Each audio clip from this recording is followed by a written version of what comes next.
प्रचंड साडेसाती चालू असते, राहूची महादशा असते, कोणतीच कामं होत नाहीत, प्रचंड उद्विग्नता निर्माण होते, अगदी जीव देण्याची इच्छा होते. अशा वेळी साधासा उपाय तुम्ही करून पहा. काळ्या रंगाचा करगोटा जो असतो ना, म्हणजे काळ्या रंगाचा करगोटा किंवा धागा घ्या. स्पष्ट शब्दात काळ्या रंगाचा जाडसर धागा घ्या आणि नॉर्मल जो गळ्यात घालतो तो काळा धागा बरं का. आणि तेवढा घेऊन आपलं जेवढं वय पूर्ण झालं तेवढ्या गाठी त्या काळ्या दोऱ्याला मारा. म्हणजे आता तुमचं वय जास्त असेल तर दोरा थोडा मोठा घ्यायला लागेल.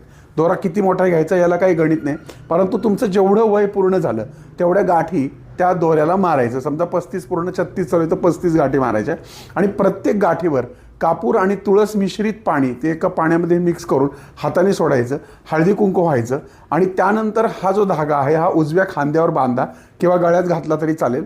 त्यानंतर 21 दिवस तो तसाच हातामध्ये किंवा गळ्यात ठेवा.